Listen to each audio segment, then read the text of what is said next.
আসসালামু আলাইকুম। মেয়েরা কেমন আছো? আলহামদুলিল্লাহ ভালো মিস। আপনি আলহামদুলিল্লাহ কেমন মিস। আছেন? আচ্ছা। মিস গত আপনি কেমন ক্লাসে আছেন?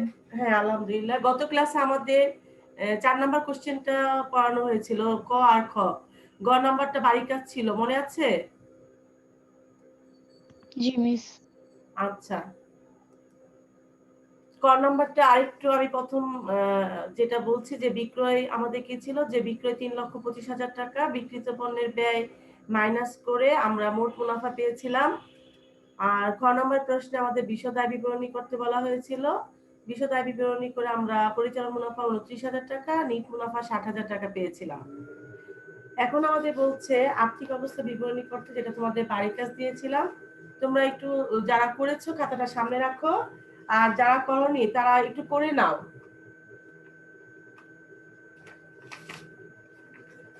আমি এর আগের ক্লাসে তোমাদেরকে বলেছিলাম যে অঙ্কগুলো করানো হবে পর্যায়ক্রমে যেহেতু করানো হচ্ছে, তোমরা বাড়ির কাজটা করার জন্য কিংবা ক্লাস করার জন্য মার্জিন টানবে। মার্জিন টানলে তোমাদের কি হবে? সুবিধা, অঙ্কটা করতে তখন সুবিধা হবে। আচ্ছা দেখো,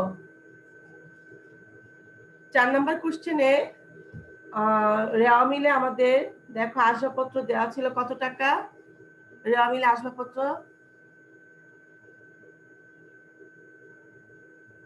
রাইতা বলো কত টাকা ছিল?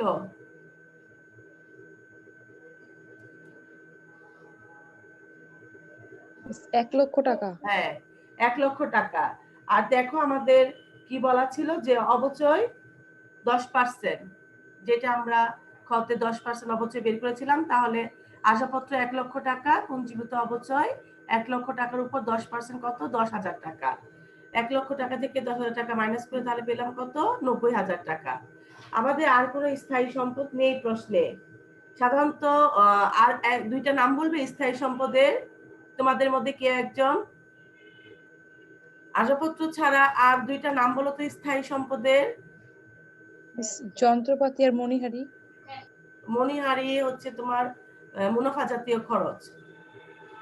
আর মণিহারি যেটা বলছে অব্যবহৃত মণিহারি, এটা হচ্ছে তোমার চলতি সম্পদ, যেটা ব্যবহার হয় নাই, হ্যাঁ, পরবর্তী বছরের জন্য এটা রয়ে যায়।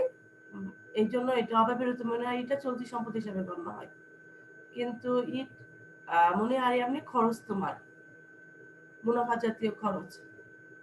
আচ্ছা, যন্ত্রপাতি আর ১ বছরের অধিক সময়ের জন্য যেটা আমরা ব্যয় করে থাকি এবং সেই ব্যয়ের ফলে ১ বছর অধিক সময় আমরা ভোগ করতে পারি, সেটাই হচ্ছে আমাদের স্থায়ী সম্পদ। আর কি হতে পারে? আমরা ছকে কি কি পেয়েছিলাম? সুনাম, প্যাটেন্ট, তাই না? দালান কোঠা, ইজারা সম্পত্তি। মনে পড়ছে? জি মিস। আচ্ছা, দেখো তারপর আমাদের 10% বিনিয়োগ আছে। আমরা যে আর্থিক অবস্থা বিবরণী যে ছকটা আছে, সেই ছকটা অনুসরণ করে আমরা কিন্তু অঙ্কটা করব। তাহলে মোট স্থায়ী সম্পদ আমরা পেলাম ৯০,০০০ টাকা। এরপরে আসবে আমাদের দীর্ঘমেয়াদী বিনিয়োগ। দেখো আমাদের প্রশ্নে দীর্ঘমেয়াদী বিনিয়োগ আছে ১ লক্ষ, দীর্ঘমেয়াদী বিনিয়োগ 10% ১,২০,০০০ টাকা। তাহলে দেখো 10% বিনিয়োগ ১,২০,০০০ টাকা। এরপর দেখো চলতি সম্পদ। চলতি সম্পদ তাহলে কি? বিনিয়োগের প্রশ্নে কোনো ডেট দেওয়া নেই। আমি এর আগের ক্লাসে বলেছিলাম ডেট না দেওয়া থাকলে তাহলে আমাদের কি ধরতে হবে? পূর্ণ বছরের। কত বছরে ধরতে হবে? পুরো ১ বছরে। আমাদের পূর্ণ হিসাব, বছরে। হ্যাঁ, যেহেতু আমাদের হিসাবকাল ১ বছর, তাহলে পূর্ণ বছরে ধরতে হবে। এই জন্য দেখো বিনিয়োগের সুদ অনাদায়ী, আমাদের সুদটা পাইনি আমরা, এটা রয়ে গেছে, আদায় হয়নি। ১,২০,০০০ টাকার 10% হচ্ছে আমাদের ১২,০০০ টাকা। তারপর দেখো সমাপনী, প্রাপ্য কমিশন। দেখো প্রাপ্য কমিশন আমাদের প্রশ্নে দেওয়া আছে সমন্বয়ে ৪,০০০ টাকা। সমন্বয়ের গুলো আমরা বলেছি যে ২ বার করে যাবে সাধারণত, কিছু কিছু সমন্বয় আছে যেগুলো ৪ বার যাবে। তবে প্রাপ্য কমিশন তাহলে এখানে ৪,০০০ টাকা। সমাপনী মজুত পণ্য আমাদের প্রশ্নে আছে ৫৮,০০০ টাকা, রেওয়া মিলে দেওয়া আছে। এই 58,000 টাকা এই হচ্ছে আমাদের চলতি সম্পদ। 12,000, 4,000, 58,000 টাকা আমরা যোগ করে পেলাম হচ্ছে 74,000 টাকা মোট চলতি সম্পদ। এখন আমরা সবগুলো সম্পদ যোগ করব। যোগ করে হচ্ছে 2,84,000 টাকা।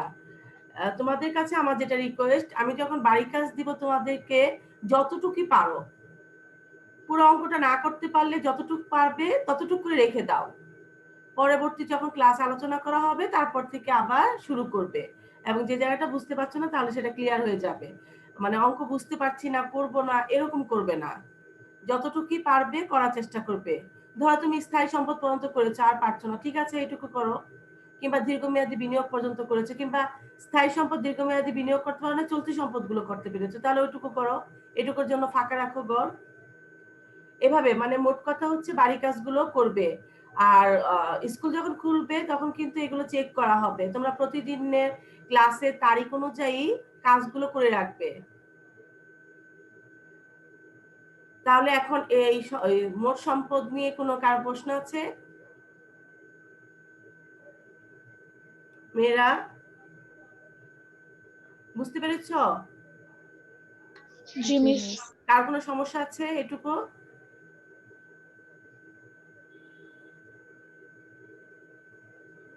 No miss. চলো আমরা দায় আর মূলধন, যেটা মালিকানা সত্ত্ব ও দায় সমূহ। দেখো আমাদের প্রশ্নে মূলধন দেওয়া আছে, দেওয়া মিলে 1,48,000 টাকা, যেটা হচ্ছে আমাদের প্রারম্ভিক মূলধন। নিট মুনাফা দেখো দেওয়া আছে কত, বলছে প্রশ্নে নিট মুনাফা 60,000 টাকা ধরে আর্থিক অবস্থা বিবরণী প্রস্তুত করো। তাহলে নিট মুনাফা 60,000 টাকা, আর তোমরা অবশ্যই ব্র্যাকেটে প্রশ্নে প্রদত্ত মানে প্রশ্নে দেওয়া আছে সেটা ব্র্যাকেটে লিখে দিবে। তাহলে 1,48,000 টাকা আর 60,000 টাকা যোগ করে কত হলো? 2,08,000 টাকা। এটা হচ্ছে আমাদের সমাপনী মূলধন। এটা আমাদের কি? এটা হচ্ছে আমাদের সমাপনী মূলধন। তারপর দেখো চলতি দায়। আমাদের কোনো দীর্ঘমেয়াদী দায় নেই, প্রশ্নে চলতি দায় আছে। দেখো বিবিধ পাওনাদার 40,000 টাকা প্রশ্নে দেওয়া আছে। বকেয়া বেতন সম্মানী আমরা যেটাতে বের করেছিলাম গত ক্লাসে, আমাদের বেতন ও সম্মানী দেওয়া ছিল 72,000 টাকা 4 মাসের বকেয়া। তার মানে 8 দিয়ে ভাগ করেছিলাম, 1 মাস পেয়েছিলাম, সেটা গুণ দিয়ে আমরা 36,000 টাকা পেয়েছিলাম বকেয়া বেতন সম্মানী। এই 40,000 36,000 যোগ করে হলো 76,000 টাকা। এটা হচ্ছে আমাদের চলতি দায়। মালিকানা সত্ত্ব ও দায় যোগ করে পেলাম 2,84,000 টাকা। আমাদের সম্পদ এবং দায় মিলে গেছে। আর্থিক অবস্থা বিবরণীর যোগফল হচ্ছে 2,84,000 টাকা। তার মানে আমাদের অঙ্কটা সঠিক হয়েছে। কার কোনো প্রশ্ন?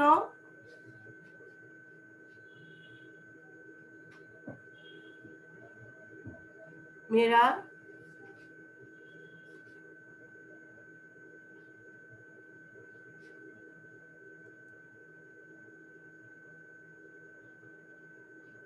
পায়েল, পায়েল বলো, বুঝতে পেরেছো?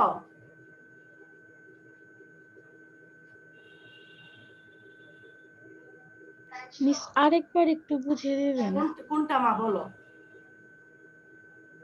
কোত্থেকে বলো তো? প্রারম্ভিক মানে মূলধনটা নাকি সম্পদের দিকটা, কোনটা বলো তো? সম্পদের দিকটা। আচ্ছা দেখো আমাদের ছকটা যেটা আছে বইয়ে, যে ছক নিয়ে আগের ক্লাস আলোচনা করেছিলাম, সেটা হচ্ছে স্থায়ী সম্পদ আমরা আগে লিখবো, তারপর যদি দীর্ঘমেয়াদী বিনিয়োগ থাকে তাহলে বিনিয়োগ, তারপর হচ্ছে চলতি সম্পদ, এবং শেষে হচ্ছে অলিক সম্পদ। আমাদের প্রশ্নে স্থায়ী সম্পদ হচ্ছে শুধুমাত্র আসবাবপত্র। দেখো রেওয়া মিলে আসবাবপত্র আছে 1 লক্ষ টাকা। আমরা এই যে অঙ্কটা করছি নিট আসবাবপত্রের মূল্য বের করব। 1 বছর যে 1 লাখ টাকার আসবাবপত্র কিনেছিলাম, 1 বছরে এটার উপর অবচয় ধরতে বলা হয়েছে 10%। মানে এই আসবাবপত্রটা ব্যবহার করে 1 বছরে এটার আয়ুষ্কাল কমবে, মানে ক্ষয় হবে হচ্ছে 10%। তাহলে 10,000 টাকা যখন অবচয় হলো, তাহলে আমার এখন এই মুহূর্তে বছর শেষে আমাদের সম্পদের পরিমাণ, আসবাবপত্রের পরিমাণ হচ্ছে 90,000 টাকা। এটা হচ্ছে আমাদের নিট আশাপত্রের মূল্য। মানে তুমি এখন 1 লাখ টাকা বলতে পারবে না। 2017 সালে 31 ডিসেম্বর বছরের শেষ তারিখে তুমি এখন আশাপত্রের মূল্য বলবে 90,000 টাকা। এই 1 বছরে এই আশাপত্রের ক্ষয় হিসাবে, অবচয় হিসাবে তুমি ধরেছ 10,000 টাকা। এই হচ্ছে নিট আশাপত্রের মূল্য হচ্ছে 90,000 টাকা। এটুকু বুঝতে পেরেছ? জি মিস। আচ্ছা, এখন আমাদের প্রশ্নে আছে, যেহেতু আর কোনো স্থায়ী সম্পদ নেই, যদি দালান কোঠা থাকতো, সুনাম থাকতো, এরকম যদি কোনো কিছু থাকতো আরো, প্যাটেন্ট, ট্রেডমার্ক এরকম কিছু থাকলে তাহলে এগুলো আসতো। এখন দেখো দীর্ঘমেয়াদী বিনিয়োগ, আমাদের প্রশ্নে দেওয়া আছে 1,20,000 টাকা দীর্ঘমেয়াদী বিনিয়োগ। তাহলে 10% বিনিয়োগ আমরা লিখলাম সরাসরি 3 নাম্বার কলামে 1,20,000 টাকা। এখন দেখো চলতি সম্পদ আমাদের কি কি আছে। সাধারণত চলতি সম্পদ আমরা কি কি জেনেছি? সাধারণত চলতি সম্পদ হবে আমাদের নগদ তহবিল, সমাপনী মজুত পণ্য, বিবিধ দেনাদার, তারপর হচ্ছে তোমার প্রাপ্য কমিশন। এগুলো হচ্ছে আমাদের কোনো কিছু যদি মানে কিছু পাবো সেটা অনাদায়ী মানে আদায় হয়নি, এরকম যদি হয় যে আয়গুলো আদায় হয়নি, সেইগুলো আমাদের চলতি সম্পদ হিসাবে গণ্য হবে। আমাদের প্রশ্নে দেখো বিনিয়োগের সুদ যেহেতু 10%, যদি আমাদের প্রশ্নে 10% বিনিয়োগের পাশে কোনো তারিখ দেওয়া থাকতো তাহলে আমরা হিসাব করে হিসাবকাল 1 বছর ধরে ওই তারিখ হিসাবে আমরা সুদটা নির্ধারণ করা হতো। যেহেতু এখানে কোনো তারিখ নেই, শুধু 10% বিনিয়োগ আছে বলা, তার মানে আমাদের হিসাবকাল যেহেতু 1 বছর, এই জন্য আমরা পুরো বছরেরটা ধরবো। তাহলে আমাদের বিনিয়োগ ছিল 1,20,000, এটার 10% হচ্ছে 12,000 টাকা।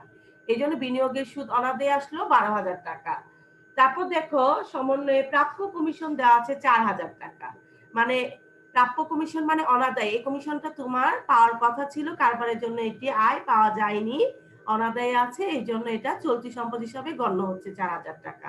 তারপর হচ্ছে সমাপনী মজুত পণ্য, এটা তোমার চলতি সম্পদ, বছর যা উৎপাদন হয়েছে সবকিছু করার পরে যদি ক্রয় হয়েছে, উৎপাদনকারী প্রতিষ্ঠান হলে উৎপাদন করার পর যতটুকু কাঁচামাল থাকবে সেটা সমাপনী মজুত পণ্য হিসাবে গণ্য হবে। আর ক্রয় বিক্রয়কারী প্রতিষ্ঠান যেহেতু আমাদের, তাহলে যা কেনা বেচা হওয়ার পর বছর শেষে যা রয়ে গেছে সেটাই আমাদের সমাপনী মজুত পণ্য হিসাবে গণ্য হবে, এটা আমাদের চলতি সম্পদ। পরবর্তী বছরে যখন আমরা আবার অঙ্ক শুরু করব তখন এই সমাপনী মজুত পণ্যটা প্রারম্ভিক মজুত পণ্য হিসাবে গণ্য হবে। তাহলে দেখো আমাদের প্রশ্নের মিলে সমাপনী মজুত পণ্য দেওয়া ছিল 58,000 টাকা। আমাদের চলতি সম্পদ প্রশ্নে আর কিছু নেই, এই জন্য আমরা এই তিনটা যোগ করে আমরা পেলাম 74,000 টাকা। অলিক সম্পদ সাধারণত হতে পারে বিলম্বিত বিজ্ঞাপন, যেহেতু আমাদের এই ধরনের কিছু নেই এই জন্য আমাদের আর কোনো কিছু আসলো না। তাহলে আমরা কি পেলাম? স্থায়ী সম্পদ পেলাম, দীর্ঘমেয়াদী বিনিয়োগ পেলাম, চলতি সম্পদ পেলাম। এই তিনটা যোগ করে এই হচ্ছে আমাদের মোট সম্পদ হচ্ছে 2,84,000 টাকা। এখন বলো বুঝতে পেরেছ? জি মিস। কারো কোনো প্রশ্ন? এটুকুর মধ্যে কারো কোনো প্রশ্ন আছে যে এই জিনিসটা বুঝতে পারিনি? No miss. ঠিক আছে। আর দায় আর মালিকানা সত্ত্বটা বুঝতে পেরেছো সবাই? এটা নিয়ে কারো কোনো প্রশ্ন আছে? No miss. তাহলে এখন একটু বইটা সামনে রাখো, আমি প্রশ্নটা এখানে করতে পারিনি। প্রশ্নটা দেখো, সবার সামনে প্রশ্নটা দেখো, বইটা রেখে আমাদের তামান্না বলো, প্রশ্নটা বলো।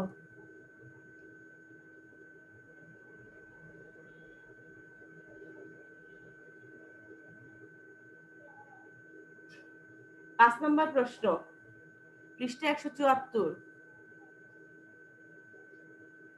আচ্ছা, যার সামনে বই আছে সেই বলো। উপযুক্ত তথ্য হতে সমাপনী নগদ তহবিলের পরিমাণ নির্ণয় করো। একদম প্রথম থেকে বলো। চন্দনা এন্টারপ্রাইজের চন্দ্রনা এন্টারপ্রাইজে 2017 সালের 31শে ডিসেম্বর তারিখে রেল মিল ও সমন্বয় নিম্নরূপ: 1. মজুত পণ্য 1/1/2017 আচ্ছা, তার মানে এটা কি 40,000। বলো তো? এটা হচ্ছে আমাদের কি মজুত পণ্য? এটা প্রারম্ভিক মজুত পণ্য। রাইট, প্রারম্ভিক প্রারম্ভিক মজুত মজুত পণ্য। পণ্য। Very good. তারপর 2 ক্রয় ও বিক্রয় আচ্ছা ডেবিট কমিটমেন্ট বলা লাগবে না। 1,90,000 টাকা। আচ্ছা ডেবিট ক্রেডিট বলা লাগবে না, বলবে ক্রয় 1,90,000 টাকা, বিক্রয় হচ্ছে আমাদের 3,50,000 টাকা। তারপর বলো। দফতর খরচ 65,000 টাকা, আচ্ছা পরিবহন খরচ 3,000 টাকা, হাতের নগদ 15,000 টাকা, প্রাপ্য হিসাব ও প্রদেয় হিসাব 63,000 টাকা ও আচ্ছা 25,000 টাকা। খেয়াল করো, প্রাপ্য হিসাব 63,000, প্রদেয় হিসাব 25,000। কে বলতে পারবে প্রাপ্য হিসাব প্রদেয় হিসাবে আরেক নাম কি? আমরা অন্য কি নামে চিনি? দেনাদার পাওনাদার। রাইট। প্রাপ্য হিসাব হচ্ছে দেনাদার হিসাব, প্রদেয় হিসাব হচ্ছে পাওনাদার হিসাব। তারপর বলো। কুঋণ ও সন্দেহজনক দেনা সঞ্চিতি 6,500 টাকা, আচ্ছা প্রাপ্য বার্তা 700 টাকা, হ্যাঁ তারপর বিবিধি ক্ষতি 2,500 টাকা, সরঞ্জাম বিক্রয়জনিত মুনাফা 2,500 টাকা, ব্যাংক চার্জ 3,500 টাকা, ডক চার্জ 1,200 টাকা, ডাক ও তার খরচ 1,500 টাকা। আচ্ছা তারপর সমন্বয়টা বলো। ডেবিটের সমন্বয় আচ্ছা সরি, নগদে পণ্য বিক্রয় 15,000 টাকা হিসাবভুক্ত হয়নি, হ্যাঁ কুঋণ হিসাব 2,500 টাকা অবলোপ করতে হবে এবং সম্ভাবনা কুঋণের জন্য 5% সঞ্চিতি ধরতে হবে।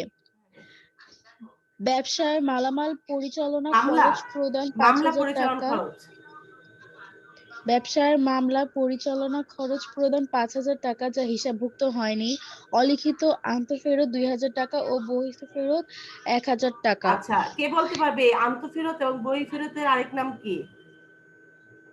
ক্রয় ফেরত এবং বিক্রয় ফেরত। হ্যাঁ আচ্ছা থ্যাংক ইউ। এখন বলো মাশরুফা তাসনিম। জি মিস। হ্যাঁ বলো তো 1 নম্বর সমন্বয়টা, নগদে পণ্য বিক্রয় 15,000 টাকা হিসাবভুক্ত হয়নি, কি হবে এটা? নগদে পণ্য বিক্রয় হিসাবভুক্ত করা হয়নি। 1 মিনিট, যাকে প্রশ্ন করবো মিস, সে বলতে না পারলে পরের জন বলতে পারবে। হ্যাঁ বলো। নগদে বিক্রয় নগদান হিসাব ডেবিট, বিক্রয় হিসাব ক্রেডিট। হ্যাঁ এখন এটা হিসাবভুক্ত হয়নি, তাহলে কি করতে হবে?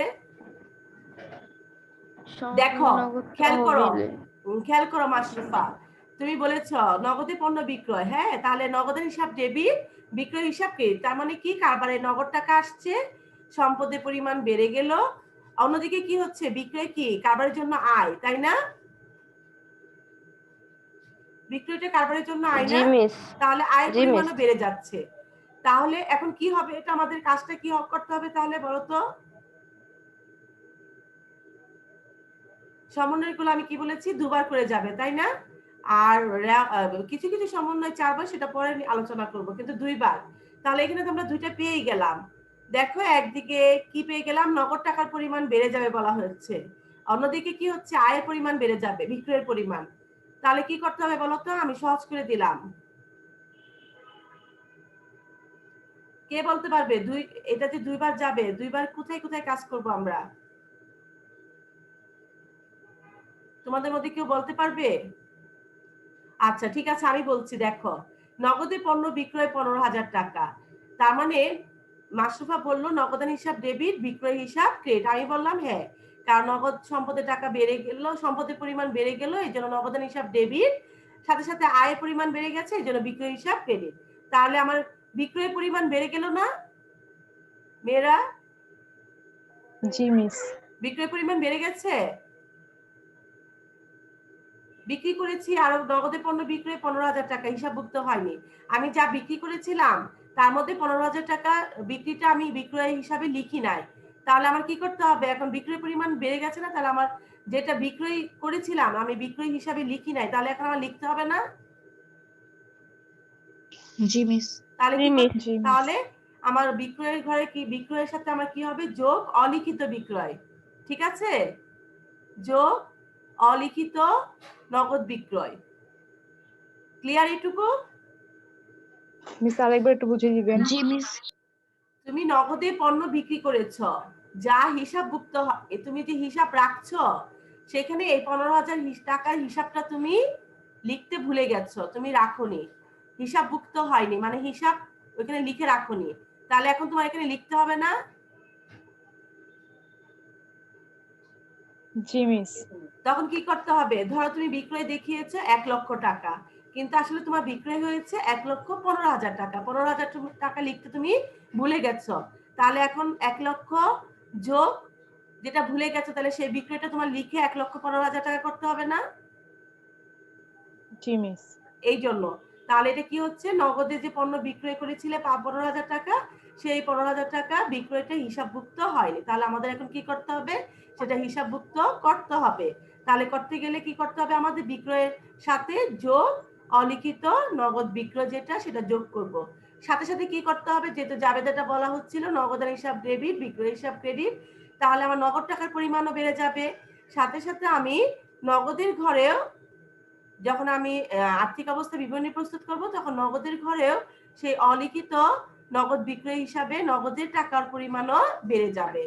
এই হচ্ছে আমার 1 নম্বর সমন্বয়ের কাজ। 2 নম্বর দেখো, 2 নম্বরটা ওই দিন আলোচনা করেছিলাম।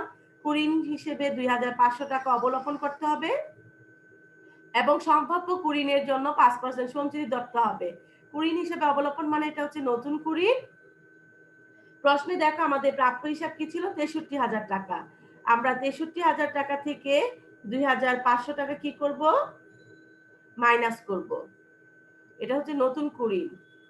করার পর এটার উপর আমরা 5% কুরিন সঞ্চিতি ধার্য করব, যেটা হচ্ছে নতুন কুরিন সঞ্চিতি। আর দেখো 7 নম্বর যে ক্রমিক রঙে আমাদের কুরিন ও সন্দেহজনক যারা সঞ্চিতি আছে 6,500 টাকা, সেটা হচ্ছে আমাদের পুরাতন কুরিন সঞ্চিতি। আর সমন্বয় যেটা, এটা আমাদের নতুনটা আমাদের 2 বার কাজ করতে হবে, একবার আর্থিক অবস্থা বিবরণীতে, আরেকবার বিশদ আয় বিবরণীতে। 3 নম্বর দেখো, ব্যবসায় মামলা পরিচালন খরচ প্রদান হচ্ছে 5,000 টাকা, যা হিসাবভুক্ত হয়নি। মানে ব্যবসায়িক নানা ধরনের সমস্যা থাকতে পারে, ধরো কোনো চেক ডিসঅনার হয়ে গেল, কিংবা যে কোনো কারণে মামলা হতে পারে, সেই ক্ষেত্রে এটা কি আইন খরচ। মামলা পরিচালন খরচটা মানে কি, আমাদের হিসাবের নাম হবে আইন খরচ। তো ওই আইন খরচ 5,000 টাকা হয়েছিল, সেটা হিসাবভুক্ত হয়নি। তাহলে কে বলতে পারবে এটা আমাদের কি করতে হবে? তাহলে 5,000 টাকা হিসাবভুক্ত হয়নি, তোমাদের মধ্যে কেউ বলতে পারবে? অবশ্যই এটা আমাদের আজকে একেবারে নতুন একটা সমন্বয়, আইন খরচ। ব্যবসায় আইন খরচটা 5,000 টাকা খরচ করা হয়েছে, কিন্তু হিসাবভুক্ত হয়নি। তাহলে কি হবে আমাদের? এটা নগদ টাকার পরিমাণ কমে যাবে, যেহেতু নগদে আইন খরচটা পরিশোধ করেছো। তাহলে নগদ থেকে আমরা মাইনাস করবো আইন খরচ, আর এটা কি দেখাবো? আমরা পরিচালন ব্যয় হিসাবে দেখাবো। অলিখিত আন্তঃফেরত, যেহেতু সমন্বয় দেওয়া আছে মেয়েরা, আমরা রেওয়া মিলে পেয়েছিলাম না অলিখিত আন্তঃফেরত আর বই ফেরত? এতদিন যে আমরা অঙ্ক করেছি রেওয়া মিলে ছিল, আজকে দেখেছো সমন্বয় আছে। খেয়াল করেছো? কথা বলো। জি মিস। সুমাইয়া, সুমাইয়া শুনতে জি পাচ্ছ? মিস। জি মিস। সুমাইয়া, আমরা এতদিন যে এই আন্তঃফেরত বা বই ফেরত, ক্রয় ফেরত বা বিক্রয় ফেরত যাই বলি না কেন, এগুলো আমরা এতদিন যে অঙ্কগুলো করেছিলাম সেগুলো রেওয়া মিলে ছিল। আজকে খেয়াল করেছো এটা সমন্বয়ে। তাহলে রেওয়া মিলে জি যখন মিস। ছিল, তখন আমরা শুধু কি করেছিলাম? ক্রয় থেকে মাইনাস করেছিলাম, বিক্রয় থেকে মাইনাস করেছিলাম, তাই তো? জি মিস। আজকে আর দেখো সমন্বয়ে দেওয়া, তাহলে সমন্বয়ের গুলো 2 বার করতে হবে। তাহলে এখন কি করতে হবে? এটা অলিখিত আন্তঃফেরত, যেটা লেখা হয়নি। নরমালি আন্তঃফেরত হলে আমরা কি করি? আন্তঃফেরত মানে কি? বিক্রয় ফেরত। আর বই ফেরত মানে কি? ক্রয় ফেরত। বিক্রয় ফেরত হলে কি হয় আমাদের? জাবেদা কি বিক্রয় ফেরতের? কেউ বলতে পারবে বিক্রয় ফেরতের জাবেদাটা? তোমাদের মধ্যে কেউ বলতে পারবে বিক্রয় ফেরতের জাবেদা?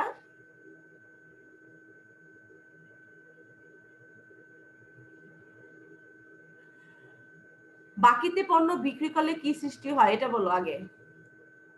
বাকিতে পণ্য বিক্রি করলে কি সৃষ্টি হয়? দেনাদার। হ্যাঁ, বাকিতে পণ্য যখন বিক্রি করা হয় দেনাদার।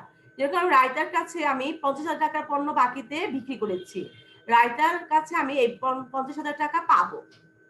এখন ও দেখলো যে 5,000 টাকার পণ্য যে অনুযায়ী চেয়েছিল ফরমাশ অনুযায়ী সেটা পাইনি, তাহলে কি করতে হবে? সে পণ্যটা কি করলো? ফেরত দিল। তাহলে আমি বলবো কি এখন রাইটার কাছে 50,000 টাকা পাবো? এখন পাবো হচ্ছে 45,000 টাকা। তাহলে ও পণ্যটা যেহেতু বিক্রয়কৃত পণ্য কি আসলো? ফেরত আসলো। তাহলে দেনাদারি পরিমাণ কি হয়ে গেল? কমে গেল না আমার? আমি বলতে পারবো না যে 50,000 টাকা পায়, আমি বলবো কত? 45,000 টাকা। 5,000 টাকার পণ্য সে ফেরত দিয়েছে। তাহলে দেনাদারি পরিমাণ কি হয়ে গেল? কমে গেল, কমে গেছে। তাই না? জি মিস। তাহলে একদিকে আমার বিক্রয় পরিমাণ, আমি যে 50,000 টাকার পণ্য বিক্রয় করেছিলাম, এখন আমি দেখাচ্ছি তাহলে কত? 45,000 টাকার পণ্য বিক্রয়। তাহলে বিক্রয় পরিমাণও কমে গেল। একদিকে দেনাদারের পরিমাণও কমে যাবে, অন্যদিকে বিক্রয় পরিমাণও কমে যাবে। তাহলে আমাদের কি করতে হবে? কমে গেলে কি করতে হবে? মাইনাস করতে হবে। তার মানে বিক্রয় থেকেও মাইনাস হবে, দেনাদার থেকেও মাইনাস হবে। ক্লিয়ার? জি মিস। জি মিস। ঠিক একইভাবে যখন আমি পণ্য ক্রয় করব বাকিতে, তখন আমার কাছে টাকা পাবে 50,000 টাকা, কিংবা ধর 50,000 টাকার পণ্য বাকিতে ক্রয় করেছি, তাহলে এই 50,000 টাকা আমার পরিশোধ করতে হবে। কোনো কারণে যদি আমি ক্রয়টাও ফেরত দেই, তাহলে কি হচ্ছে? আমার যদি 10,000 টাকার পণ্য ফেরত দিই, তাহলে আমি এখন কত টাকা পরিশোধ করব? 40,000 টাকা। তাহলে আমার ক্রয়ের পরিমাণও 10,000 টাকা কমে যাচ্ছে, পাশাপাশি পাওনাদারের পরিমাণও 10,000 টাকা কমে যাচ্ছে। তাহলে আমাদের কি করতে হবে? একদিকে ক্রয় থেকে মাইনাস করতে হবে, অন্যদিকে পাওনাদার থেকে মাইনাস করতে হবে। ক্লিয়ার? জি জি মিস। মিস। সমন্বয় নিয়ে আমরা এতক্ষণ আলোচনা করলাম। এখন প্রশ্ন দেখো, প্রশ্ন বলো কি বলেছে আমাদের প্রশ্নে? প্রশ্নে কি বলেছে?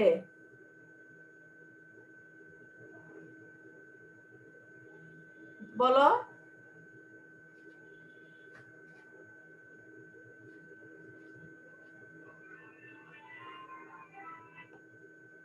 ক নাম্বার প্রশ্নে কি বলেছে? উপযুক্ত তথ্য হতে সমাপনী নগদ তহবিলের পরিমাণ নির্ণয় করো, তাই না মেয়েরা? জি মিস। হ্যাঁ, সমাপনী নগদ। তাহলে ছকটা করে ফেলো।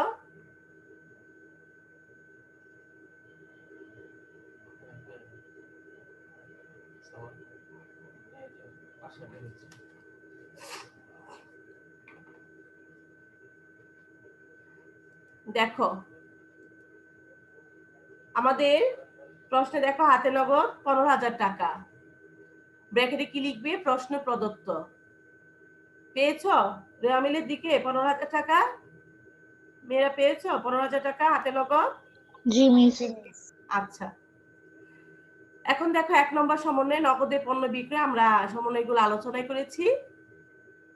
তাহলে আমাদের নগদ টাকার পরিমাণ কি হয়ে যাবে? নগদে যেহেতু পণ্য বিক্রয় হয়েছে, একদিকে বলছি আয়ের পরিমাণ বেড়ে যাবে, অন্যদিকে নগদ টাকার পরিমাণ বেড়ে যাবে। যেহেতু বেড়ে গেলে কি করতে হবে? আমাদের যোগ করতে হবে, আর যখন কমে যাবে তখন আমরা বিয়োগ করব। তাহলে যোগ নগদে বিক্রয় কত টাকা? 15,000 টাকা। 1 নম্বর সমন্বয়। তাহলে কত হলো আমাদের? 30,000 টাকা। তারপর দেখো 3 নম্বর সমন্বয়টা আমাদের ব্যবসায় মামলা পরিচালন খরচ, যেটা হচ্ছে আমাদের হিসাবের নাম হবে আইন খরচ। 5,000 টাকা হিসাবভুক্ত হয়নি। তুমি 5,000 টাকা কারবার থেকে আইন খরচ বাবদ নিয়েছিলে, কিন্তু এটা হিসাব লিখতে ভুলে গেছো। তাহলে আমরা তো নগদ টাকা যেহেতু নিয়েছিলাম, এটা মাইনাস হবে।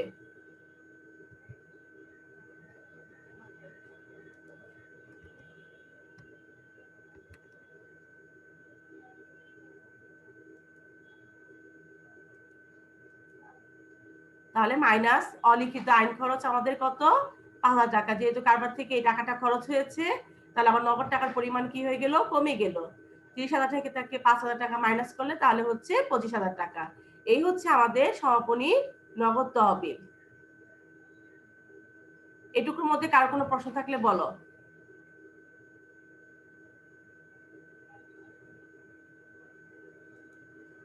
মেয়েরা, কোনো প্রশ্ন আছে এটুকুর মধ্যে? No miss. সবাই বুঝতে পেরেছো? জি মিস। জি মিস। কার কোনো প্রশ্ন থাকলে বলতে পারো।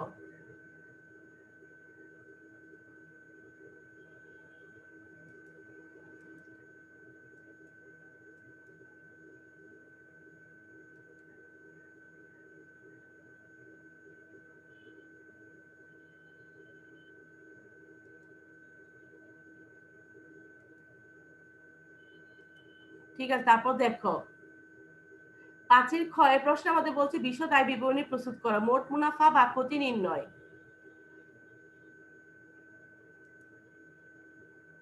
নাফিসা, জি নাফিসা, মিস। হ্যাঁ নাফিসা একটু বলো তো আমরা মোট মুনাফাটা কিভাবে নির্ণয় করব?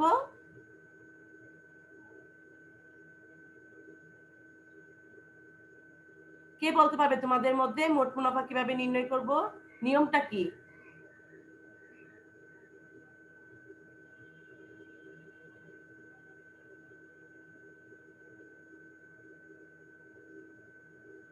কেউ বলতে পারবে? মিস নিট বিক্রয় থেকে বিক্রিত পণ্যের ব্যয় মাইনাস করলে মোট মুনাফা পাওয়া যাবে।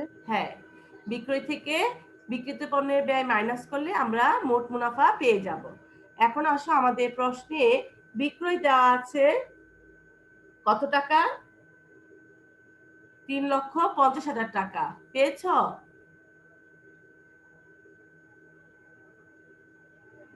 জি মিস। এটা পুরোটা একটা ক্লাসরুমের মতোই, শুধু ফিজিক্যালি আমাদের দেখা হচ্ছে না। ক্লাসে যেরকম অঙ্ক করাতে গেলে ঝটপট উত্তরগুলো দিয়ে দাও, বই দেখে দেখে, ঠিক তেমনি বলার চেষ্টা করবে। আচ্ছা, 3,50,000 টাকা বিক্রয়। এখন দেখো আমাদের সমন্বয় ছিল নগদে পণ্য বিক্রয়, যেটা হিসাবভুক্ত হয়নি, তাহলে যোগ নগদে পণ্য বিক্রয় কত টাকা? 15,000 টাকা। 3,50,000 টাকার সাথে 15,000 টাকা যোগ করে কত পেলাম আমরা? 3,65,000 টাকা।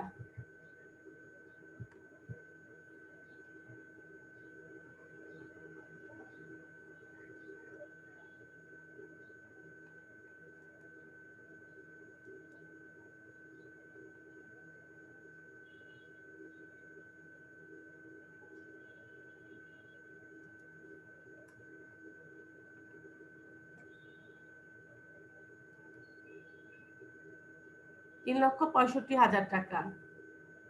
তারপর দেখো আমাদের সমন্বয়ে বলা ছিল অলিখিত আন্তঃফেরত 2,000 টাকা, তাহলে বিক্রয় পরিমাণ কমে গেছে। বিক্রয় ফেরত যেহেতু এটা 3,65,000 থেকে 2,000 টাকা মাইনাস করলে পেলাম কত? 3,63,000 টাকা। নিট বিক্রয় নিয়ে কার কোনো প্রশ্ন আছে? No miss. একটু দ্রুত বলতে হবে, আমাদের সময় প্রায় শেষ হয়ে যাচ্ছে। তারপর দেখো মাইনাস বিক্রিত পণ্যের ব্যয়, আমাদের মজুত পণ্য রেওয়া মিলে যেটা দেওয়া আছে, প্রারম্ভিক মজুত পণ্য যেটা 40,000 টাকা। তারপর দেখো ক্রয়, ক্রয় আমাদের প্রশ্ন দেওয়া আছে 1,90,000 টাকা। সমন্বয়ে আমরা পেয়েছি 1,000 টাকা। যেহেতু সমন্বয়গুলো নিয়ে আগে আলোচনা করেছি কি হবে, তাহলে এই ক্ষেত্রে ক্রয় পরিমাণ কমে যাচ্ছে আমাদের, যেহেতু ক্রয় ফেরত। তাহলে 1,90,000 টাকা থেকে 1,000 টাকা মাইনাস করে আমরা পেলাম 1,89,000 টাকা। এখন দেখো পরিবহন, প্রত্যক্ষ খরচগুলো এখন আসবে। আমাদের প্রত্যক্ষ খরচ হচ্ছে পরিবহন খরচ। মেয়েরা, পরিবহন খরচ যদি শুধু থাকে মনে রাখো, তাহলে এটা প্রত্যক্ষ খরচ। আবার ক্রয় পরিবহন যদি লেখা থাকবে তাহলে সেটাও আমাদের প্রত্যক্ষ খরচ। কিন্তু যদি প্রশ্নে দেওয়া থাকে বিক্রয় পরিবহন, তখন এটা হবে আমাদের পরোক্ষ খরচ। তখন এটা নিট পরিচালন ব্যয় হয়ে যাবে। ঠিক আছে? বিক্রয় পরিবহন লেখা থাকলে সেটা পরিচালন ব্যয় হয়ে যাবে। ক্লিয়ার? জি মিস। জি মিস। ক্রয় পরিবহন, পরিবহন খরচ, এটা লেখা থাকলে সেটা হবে প্রত্যক্ষ খরচ, সেটা এখানে আসবে। আর যখন বিক্রয় পরিবহন লেখা থাকবে তখন সেটা পরোক্ষ খরচ, তখন পরিচালন ব্যয় হিসাবে গণ্য হবে। যেহেতু এখানে পরিবহন খরচ লেখা আছে তাহলে এটা প্রত্যক্ষ খরচ 3,000 টাকা। আর আমরা জানি ডক চার্জ আছে আমাদের কি? প্রত্যক্ষ খরচ 1,200 টাকা। এই নিট ক্রয় প্রত্যক্ষ খরচগুলো হচ্ছে পরিবহন খরচ আর ডক চার্জ। তাহলে মজুত পণ্য, নিট ক্রয় আর প্রত্যক্ষ খরচগুলো যোগ করে, যেহেতু আমাদের প্রশ্নে কোনো সমাপনী মজুত পণ্য নেই, এই জন্য আমরা আর সমাপনী মজুত পণ্য মাইনাস করলাম না। যদি থাকতো তাহলে কি করতে হতো? আমাদের সমাপনী মজুত পণ্যটা মাইনাস করতে হতো। তাহলে এটাই হচ্ছে আমাদের 2,33,200 টাকা বিক্রিত পণ্যের ব্যয়। 3,63,000 টাকা থেকে এই বিক্রিত পণ্যের ব্যয় মাইনাস করলে আমরা পেয়ে যাব মোট মুনাফা 1,29,800। আর বিক্রিত পণ্যের ব্যয় আমরা জানি কিভাবে নির্ণয় করতে হয়। প্রারম্ভিক মজুত পণ্যের সাথে নিট ক্রয় যোগ হবে, প্রত্যক্ষ খরচগুলো যোগ হবে, তারপর সমাপনী মজুত পণ্য কি হবে? মাইনাস হবে। এটাই হচ্ছে আমাদের বিক্রিত পণ্যের ব্যয় নির্ণয়ের সূত্র। যেহেতু এখানে আমাদের প্রশ্নে সমাপনী মজুত পণ্য নেই, এই জন্য আমাদের এটা কোনো কাজ আর হলো না। সবাই একটু বুঝতে পেরেছ? এখন বলো, জি মিস। কার কোনো প্রশ্ন? No miss.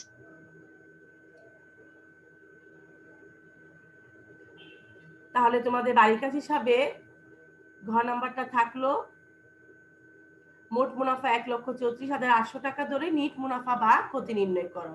তোমরা বইয়ের যে ছকটা আছে সেটা সাহায্য নিয়ে আর ক্লাসের সাহায্য নিয়ে অঙ্কটা করার চেষ্টা করবে।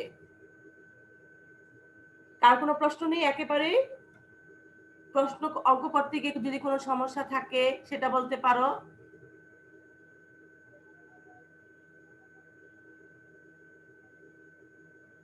নেই কোনো প্রশ্ন?